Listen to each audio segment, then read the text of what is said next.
Hi అండి, welcome back to our channel. One more mini vlog. So ఇవాళ అయితే coconut rice చేశాను. Sunday రోజు coconut with chicken curry.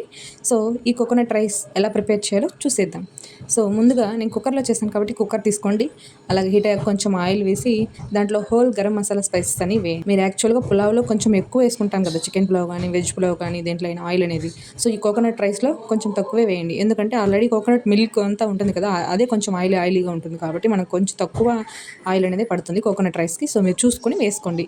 So ఇలా whole garam masala spices అన్నీ వేసి వేగాక మనం ముందుగా చాప్ చేసి పెట్టుకున్న 2 పచ్చిమిర్చి, కొన్ని ఆనియన్స్ వేసి ఫ్రై అయ్యాక అల్లం వెల్లుల్లి పేస్ట్ వేసి పచ్చివాసన పోయే వరకు వేయించండి. ఇలా వేయించిన దాంట్లో మనం ముందుగా తీసుకున్న కొబ్బరి పాలనేవి పోసి మీడియం ఫ్లేమ్లో ఉంచి లిడ్ క్లోజ్ చేయండి. అవి మరిగే టైంకి మీ టేస్ట్కి తగ్గట్టు సాల్ట్ సరిపోయిందో లేదో చూసుకొని అడ్జస్ట్ చేసుకుంటూ, సాల్ట్ లేదు సరిపోలేదంటే కొంచెం యాడ్ చేయండి.